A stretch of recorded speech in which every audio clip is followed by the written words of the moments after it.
has a secret ambition. I propose to end the domination of Silicon Valley.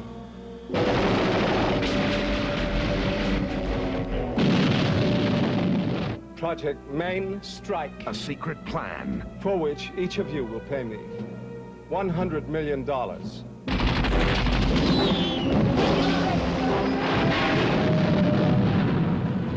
And a secret weapon.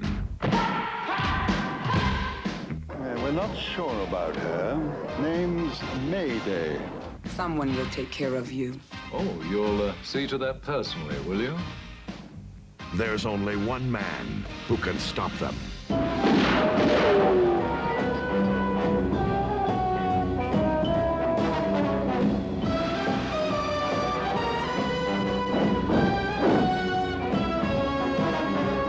Hold the parachute! Is it English, sir? Out!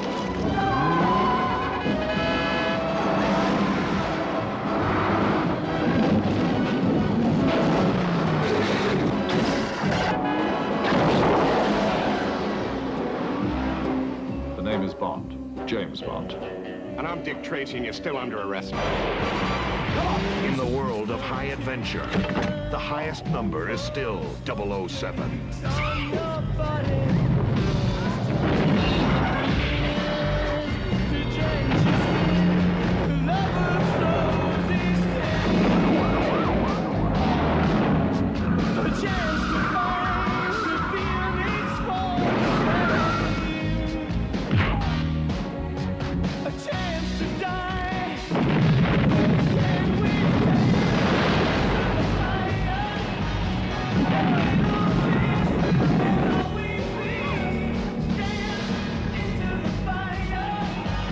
Roger Moore is James Bond 007 with Tanya Roberts, Grace Jones, and Christopher Walken. Has James Bond finally met his match? Find out this summer in A View to a Kill. Title song performed by Duran Duran.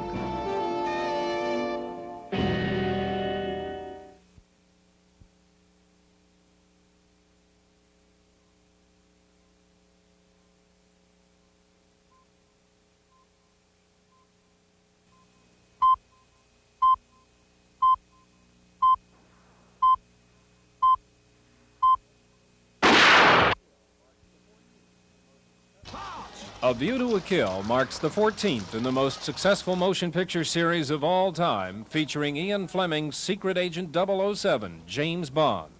The title was taken from a Fleming short story, but the action is all original. The early 007 films relied heavily on Fleming's novels. However, as co-producer and co-screenwriter Michael Wilson indicates, in recent years, the filmmakers have grown beyond the Fleming books.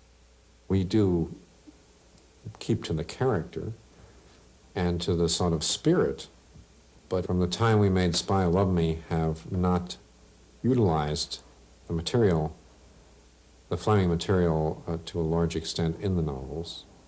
So it's very much been original material for the last 5 films. Producer Cubby Broccoli knew Fleming well and says that Fleming told him sooner or later the creative burden would be on him. He talked to me about various ideas, and he said, you know, if this is a success, Cubby, he said, you know, you'll have to come up with ideas of your own because I've written myself out, and you'll have to go about it as if you were doing a screenplay. You'll have to take my place. Creating each new Bond story is an immense challenge. They take many months to write and are very difficult. Co-screenwriter Richard Maibaum. They are comprised of so many different components. You have to have this brilliant, larger-than-life villain, a tremendous caper. You have to have the beautiful girls, the obligatory action scenes.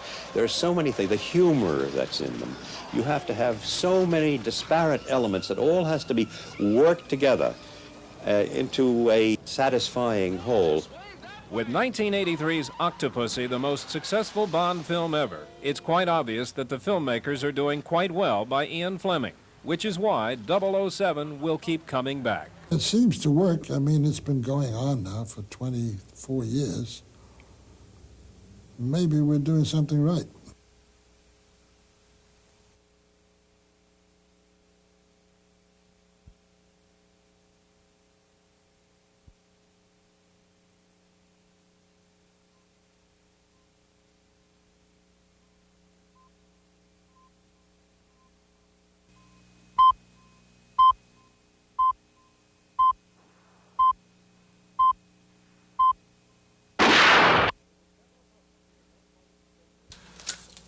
To the general public, the name Maurice Binder may not ring a bell, but what he does will. In the world of motion pictures, he is regarded as a genius. His specialty is the creation of opening titles and trademarks that leave a lasting impression, like this. This is, of course, the familiar trademark for James Bond, Secret Agent 007. For over 20 years, Maurice Binder has been the man behind the scenes creating what has become a highlight of all the 007 films, the titles. On a Bond film, they can put you in the mood for what follows. The design is predicated on what the picture is, the story of the picture. And also the music has a lot to do with it. I don't have a script. I just have some ideas. I set it up, we light it, and I look through the camera, and sometimes I see something that's completely different than I had in mind, and it's perfect. If he has a trademark, it's the use of hands and floating bodies. For this, he photographed Olympic gymnasts and superimposed them on animated gun barrels. It's really a miniature film in itself, with the sound, music, editing, ideas, photography. Every aspect of filmmaking is used in that one little section of titles, which runs about 3 minutes. There is no doubt that what Maurice Binder creates is regarded as a work of art. As John Glenn, the director of the newest James Bond film, A View to a Kill, points out. I've been in New York when we've opened films there, and people just applaud his name now. When his titles come on, it's almost like some people, I'm sure, are ready to go home, quite satisfied, haven't seen the titles, never mind seeing the film.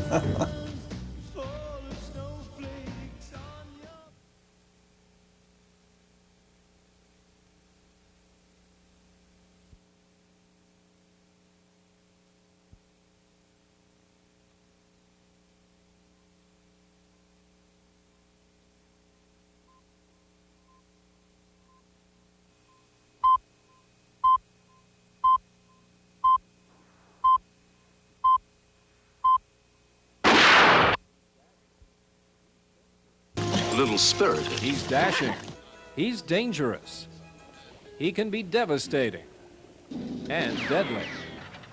But above all, he can be funny. You keep still. Do you know what I'm sitting on? I'm trying not to think about it. James Bond may be the world's most sophisticated secret agent, but a great deal of his universal appeal lies in his humor. It may be the biggest difference between the James Bond films and the 007 novels by Ian Fleming.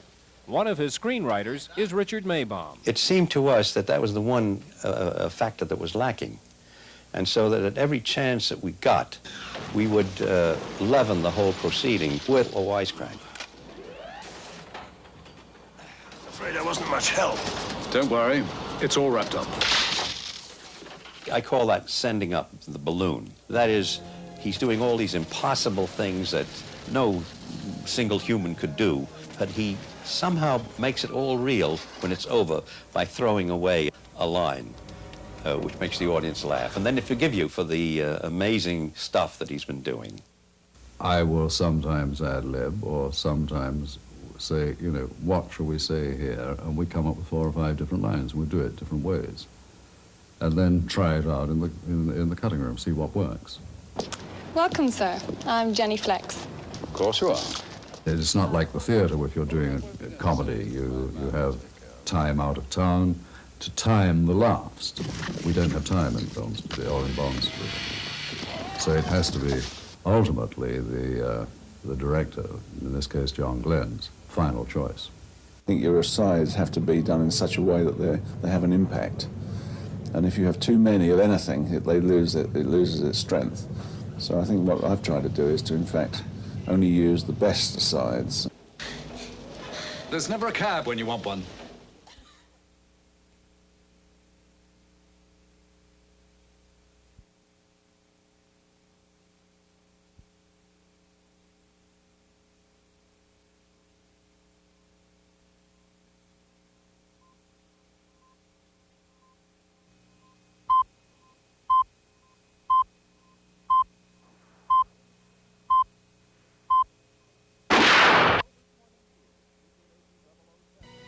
For over 20 years, Secret Agent 007, James Bond, has been tackling assignments that have taken him throughout the world. In 13 previous films, it seems as though he's been most everywhere. As production designer Peter Lamont indicates, unusual film sites are critical to the Bond stories. We try to go to somewhere exotic. We go to places that other people have never been to, or try to do things that other people have never done. In 007's latest adventure, A View to a Kill, this extraordinary chateau in the French countryside at Chantilly serves as the villain's mansion. It was built by a duke in the 17th century who thought he would be reincarnated as a horse. Locations such as this are selected by the film's co-producer, Michael Wilson, and director, John Glenn. Michael and I used to go and look at the various parts of the world to see where we'd set the film. And when we saw certain places, then we wrote the story around the locations, which is a very interesting way to work. Because the Bond films are so popular worldwide and help to promote tourism, the filmmakers are granted permission to do things most others would be denied. In Paris, French officials allowed a stuntman to jump off the top of the Eiffel Tower. They're very touchy in France about people doing stunts on the Eiffel Tower. The tourist trade there is enormous, and obviously the police were very nervous about bodies falling on tourists. It would be good publicity.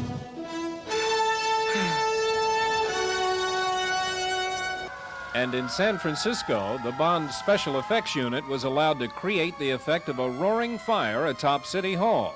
The city's cooperation amazed everyone, including 007 himself, Roger Moore. It is quite extraordinary. I was just saying a few minutes ago that I can't think of anywhere in the world where they let us play fire hoses on their city hall. From the streets of San Francisco to the streets of Paris, the Bond filmmakers are continuing to produce films that are not only exciting action adventures, but also marvelous armchair adventures around the world.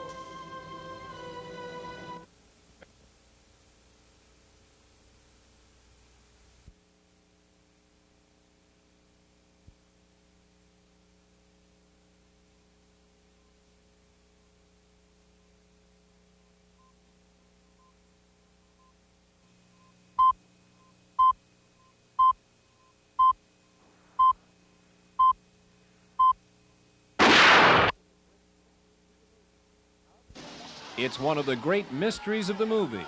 How does James Bond do it? How does he succeed so superbly when in the sinister world of the spy, he doesn't look, act, think, or even dress like a secret agent? And with his reputation, he's no secret at all. For the gentlemen, vodka martini, shaken, not stirred. Touche.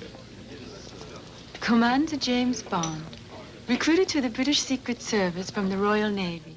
If anyone knows how 007 manages to solve his cases while breaking all the rules, only his screenwriters know for sure.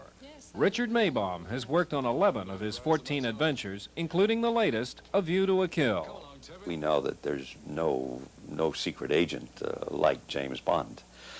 But it's a license that we take to make it palatable and to make it amusing. It is a real send-up of secret agents. And the things that James Bond does, we try to make them in a cockeyed kind of a way logical, no matter how mad they seem to be. In the opinion of co-screenwriter and co-producer Michael Wilson, the fact that 007 is such a flamboyant character helps. He is a man that does stand out in a crowd. There's no avoiding it. But that can work to your advantage. It's the type of man that precipitates reaction from the other side. He can use that to sort of rattle his opponents. He was the man at the Eiffel Tower. We must find him. The manner in which Bond always triumphs while breaking the rules, at times even surprises 007 himself, Roger Moore. It's a film. It's fun. It's entertainment. Nobody wants to take it seriously. I mean, it is nonsense that a spy can wander around being recognized all over the world. A martini shaken, not stirred.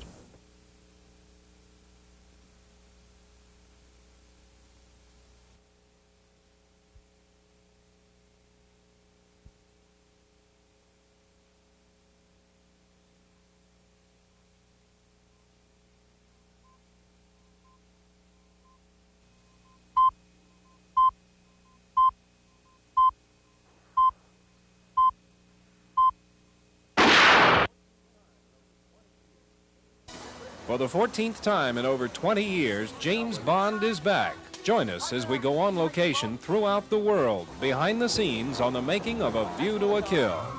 It is really whim, bam, bam, all the way through. It moves. It's great pace. Find out what it takes to carry on the most successful motion picture series of all time as 007, The Legend continues.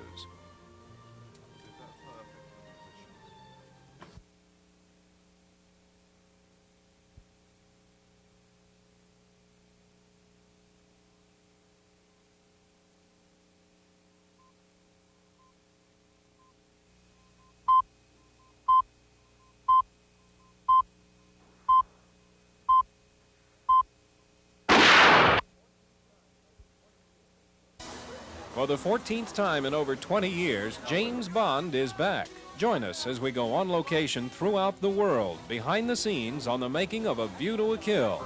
Learn what it takes to carry on the most successful motion picture series of all time as 007, The Legend continues.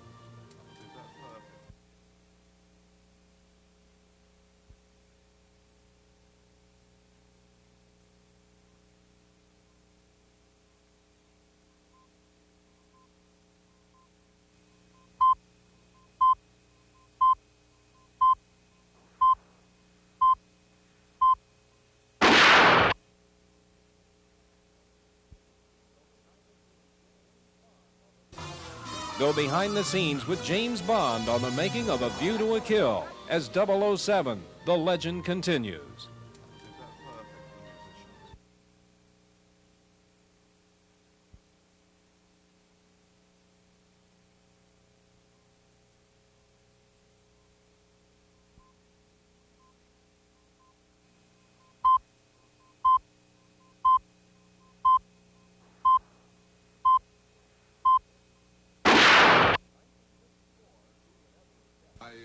In 1954, who would ever have guessed that the young actor making his American movie debut in this scene with Elizabeth Taylor and Van Johnson in The Last Time I Saw Paris would eventually become one of the most renowned actors in the world? How do you make out?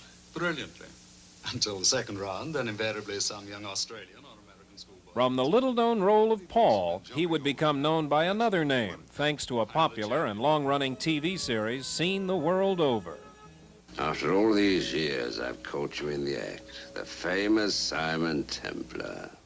While he gained fame as the Saint, today he is universally known by yet another name. My name is Bond.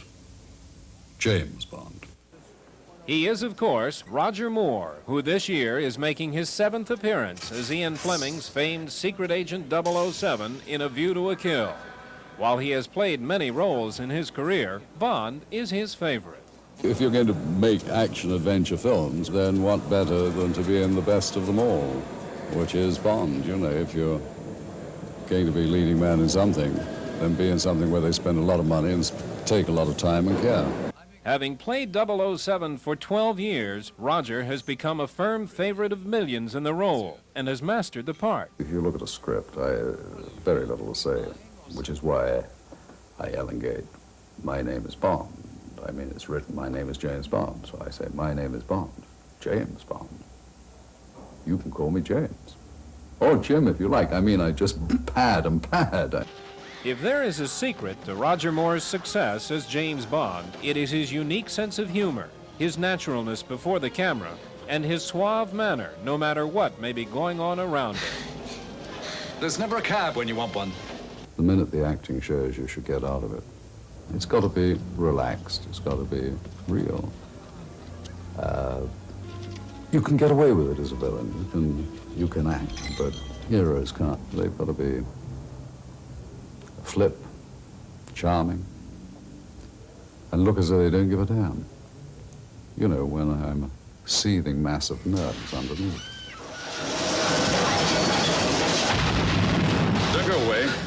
I'm very quiet. I'm a peace-loving person, a Libra, well-balanced. I'm not cut out for this sort of thing. Shows you what a good actor I am. I look as though I'm enjoying it.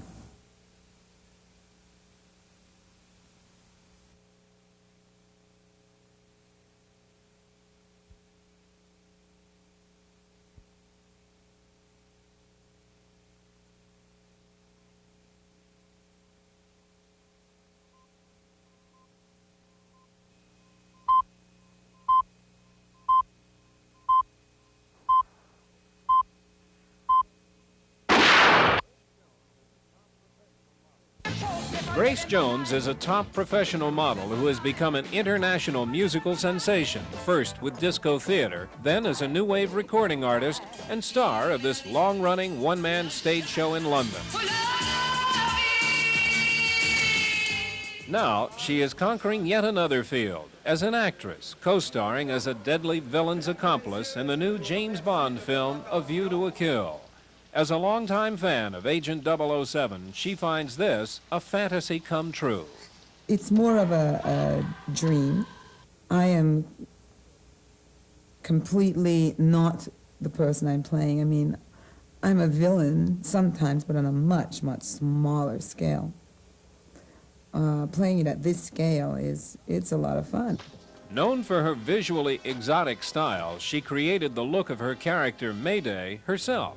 I remember when I first did the makeup and I thought, oh, maybe he might think it's too strong or something like that, the director, John Glenn. And it was great because he came and he says, oh, put more red down there and more color. I went, oh, wonderful. I couldn't believe it.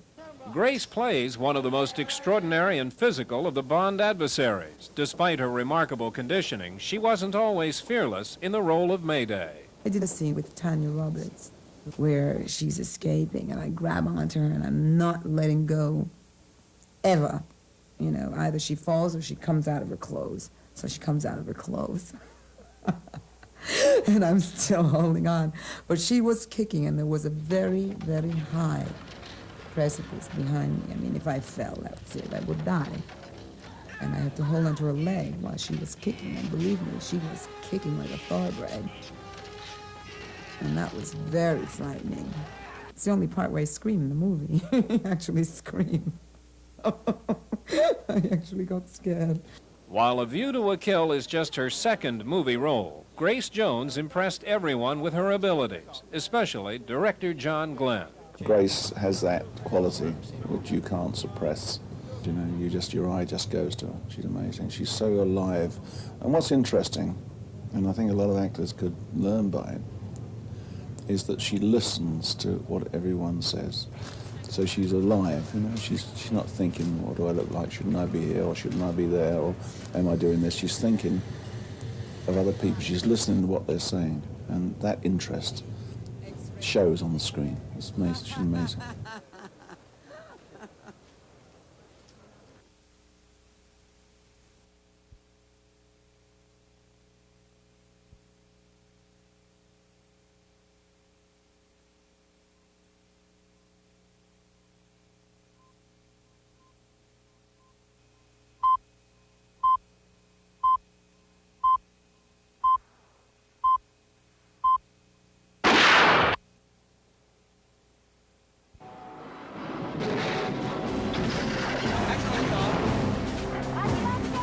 You are watching the beginnings of a motion picture blockbuster. A motion picture that will take one of the world's most experienced teams of filmmakers from the streets of Paris to this magnificent 17th century estate in the French countryside, to the snow-capped peaks of the Swiss Alps, the southern coast of England, the crowded streets of San Francisco,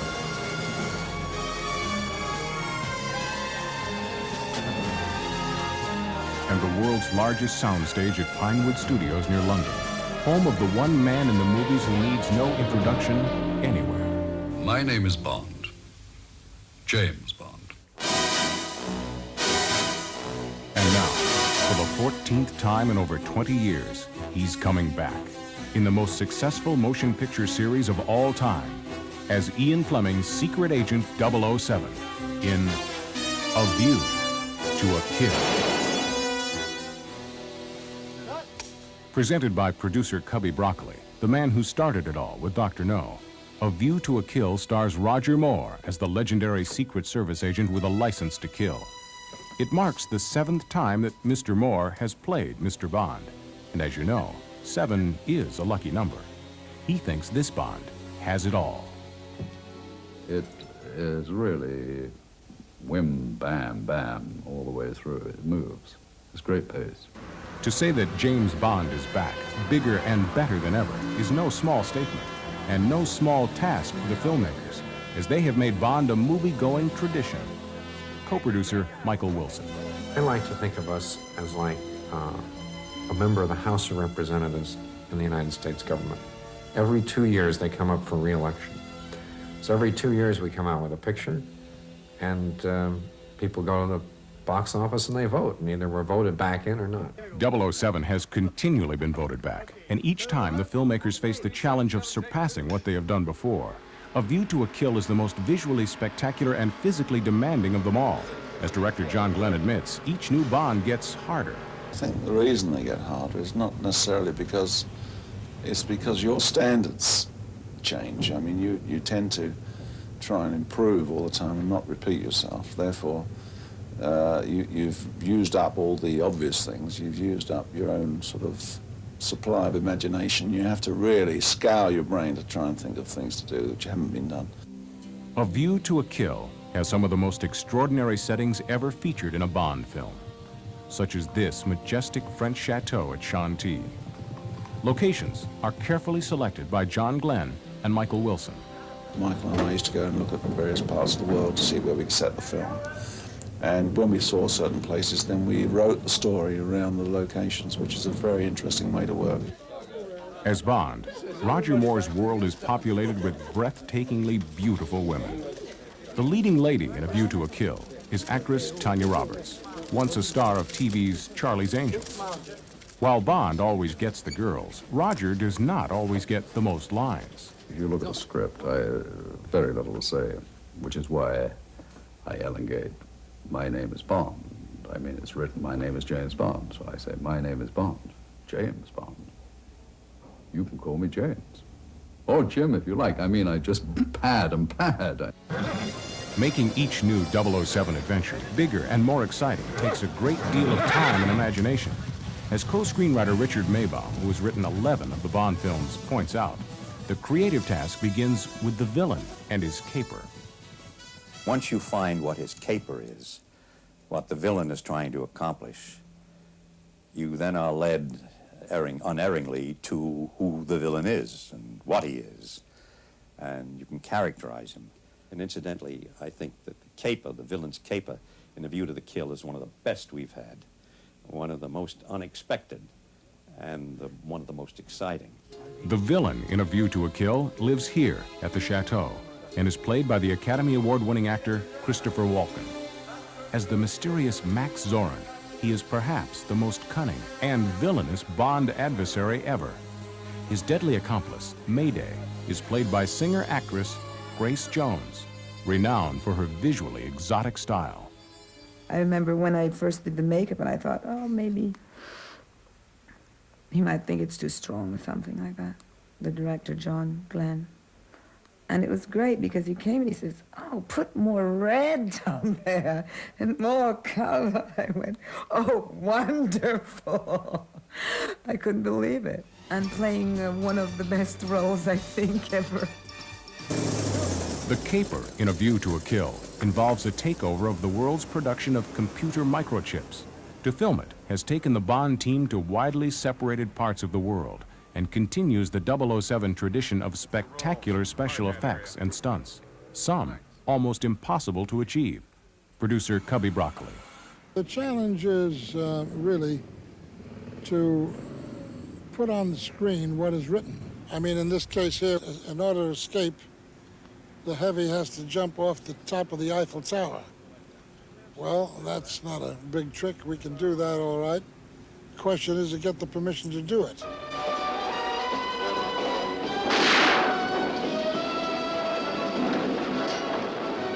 Taxi! Taxi!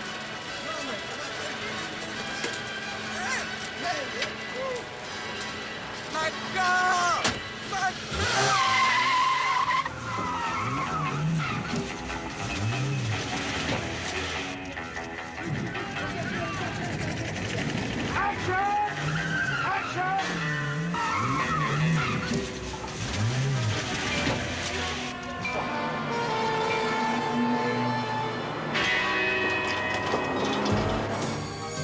If you think all that was difficult arranging, how about this?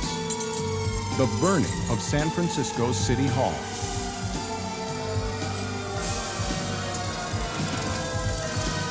This extraordinary special effects sequence is the most involved production ever staged in this often photographed city.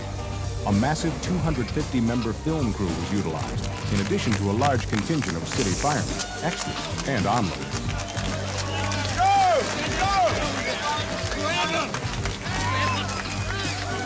The total cooperation from city officials amazed everyone, including 007 himself. It is quite extraordinary. I was just saying a few minutes ago that I can't think of anywhere in the world where they let us play fire hoses on their city hall. While the San Francisco fire was undeniably spectacular, so is this. One of the most unusual sets ever constructed for a movie. It's the interior of a mine and has been built on the mammoth 007 soundstage at Pinewood Studios. The set, longer than a football field and 50 feet high, will eventually be flooded with almost 1 million gallons of water. It's the creation of production designer Peter Lamont.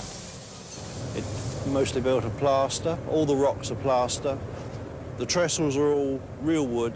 It's structural, as you can see. We're standing actually in a tank now that will be flooded with 4 feet of water. The water, when it floods into that set, will then smash down that structure up there.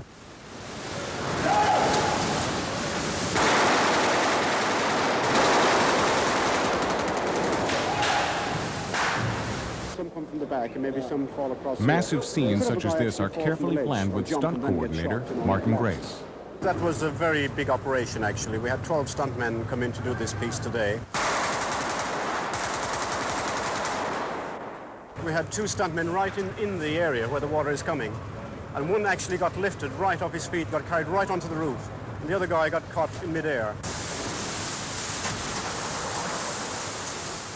So then we moved down into the bottom stage. And there we had 4 more stuntmen.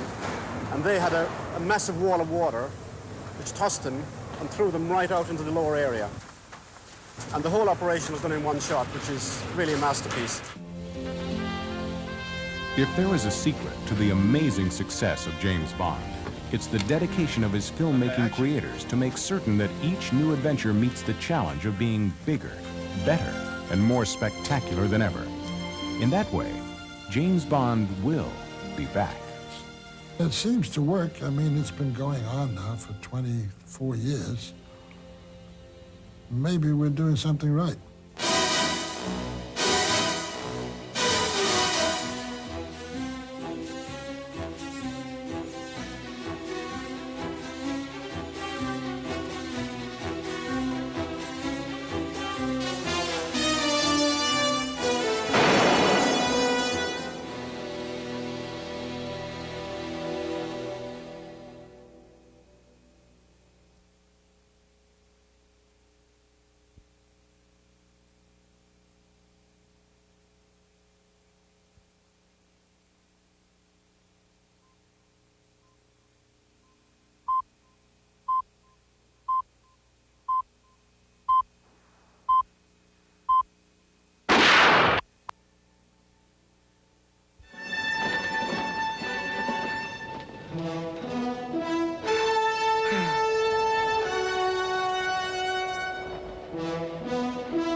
Follow that parachute. He's eating this. Out.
Stacy, you're safe.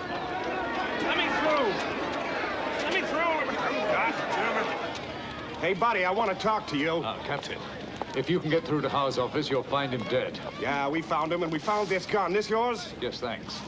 Turn around. Look, Captain, if you check with Chuck Lee of the CIA, he'll inform you who I am. We found his body in Chinatown. What? You're under arrest. Wait a minute. This is James Stock of the London Financial Times. Well, actually, Captain, I'm with the British Secret Service. The name is Bond. James Bond. Is he? Are you? Yes. And I'm Dick Tracy, and you're still under arrest. Get in here.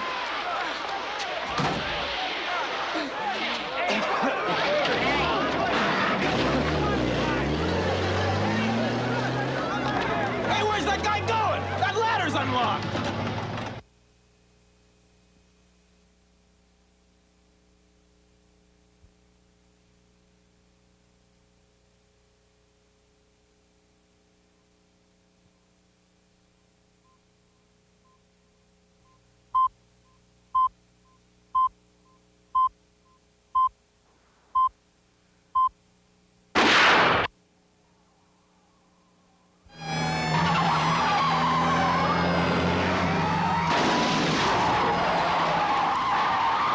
Here, put your hand on this. The wheel, take over. Put your foot on here.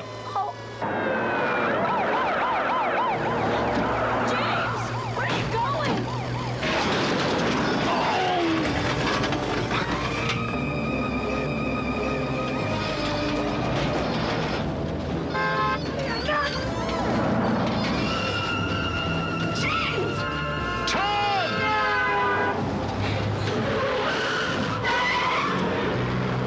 This way, that way!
I propose to end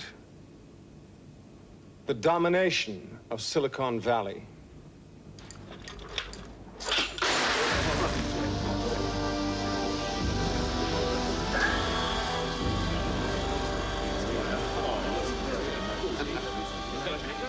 Silicon Valley. Here's San Francisco. Over 250 plants, employing thousands of scientists, technicians. This is the heartland of electronic production in the United States, which accounts for what, 80% of the world microchip market. What is it you propose? Project Main Strike, for which each of you will pay me $100 million. $100 million? I want no part of it, thank you. As you wish. The rest of our discussion must, of course, be confidential. Would you wait outside? If you'd like me to, yes. Excuse me. Thank you. Mayday. I'll provide you with a drink.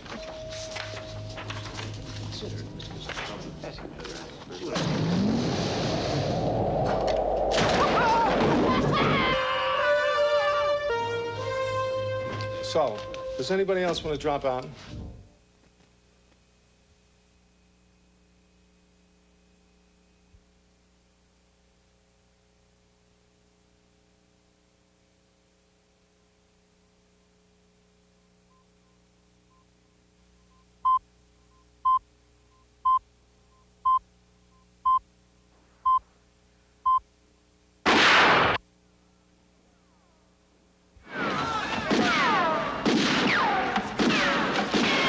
Get him!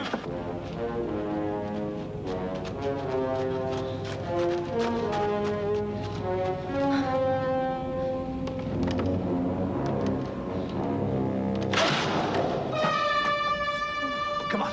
Give me a hand.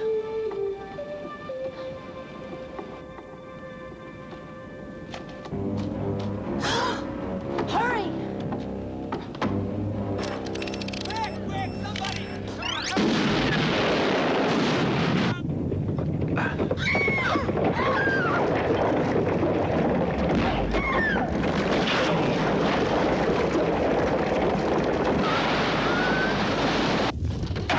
Keep climbing!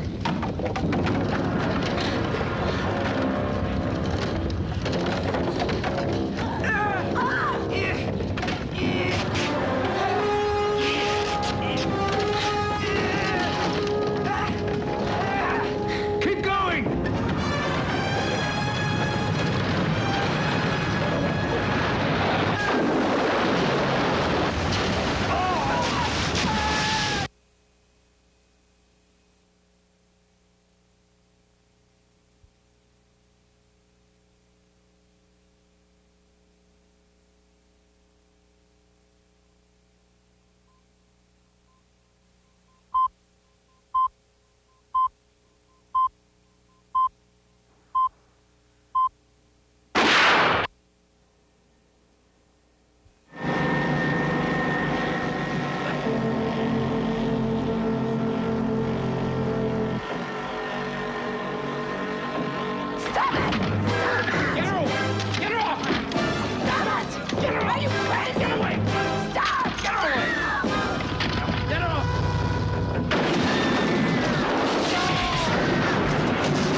Go get him. Go!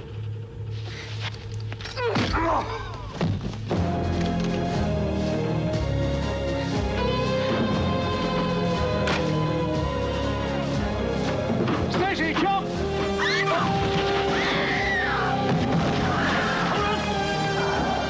Get a foothold!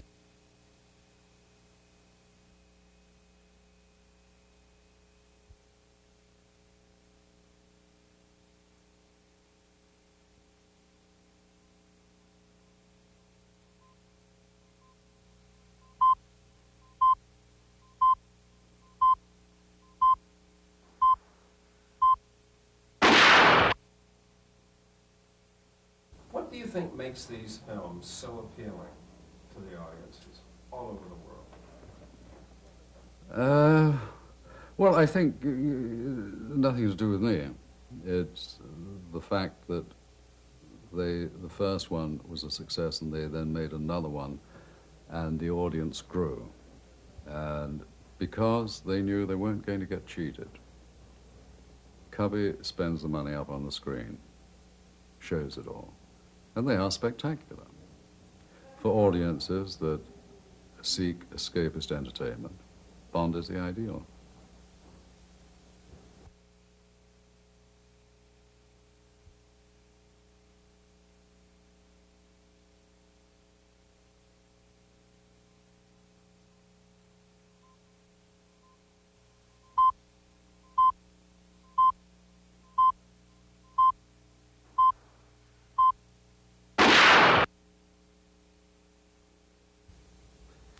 Is there a future for the James Bond pictures after this one?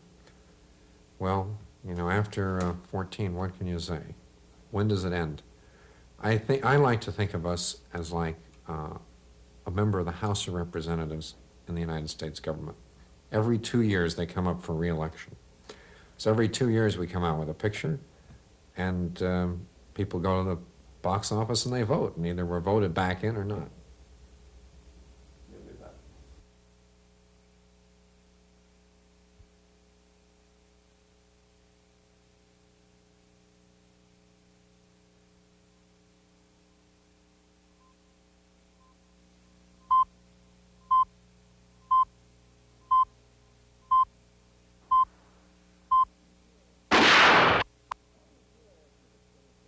How would you answer the criticism, and I've seen this printed sometimes, that all the Bond films are doing nothing nowadays but repeating themselves? Well, you know, you can say that. I mean, I often say it myself. I say same meat, different gravy, but that's not quite the case. I mean, we have a formula, in a sense. I mean, we know our character is well established. James Bond is expected to do certain things. We know we have to have beautiful women, we have to have wonderful sets, we have to have wonderful action. But if that's repeating yourself, then I think we'll go on repeating ourselves for a long time to come.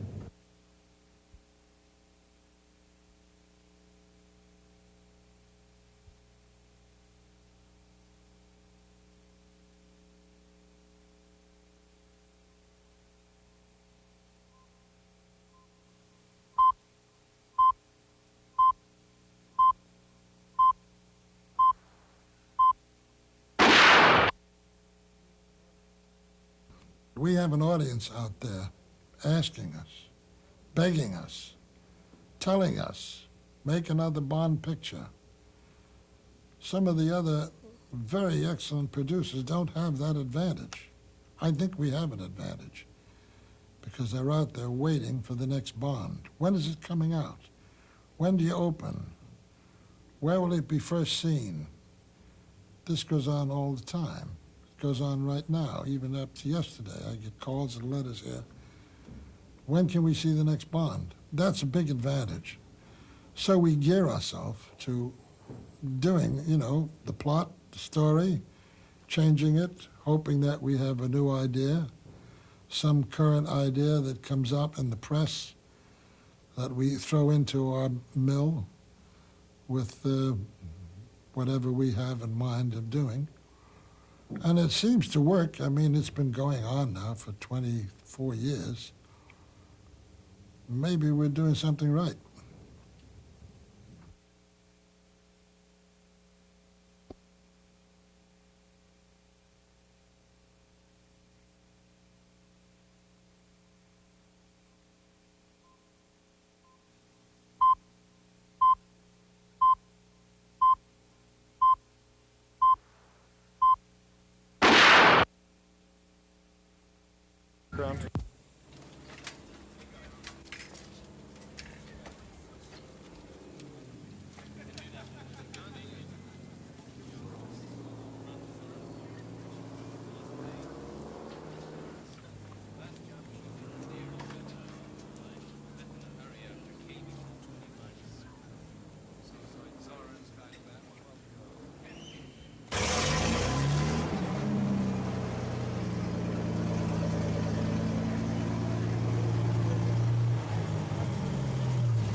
probably. All right, here we go. First position. Okay, turn over. Hey. 377, take 2. Try and get it right this time, Roger. Very good now.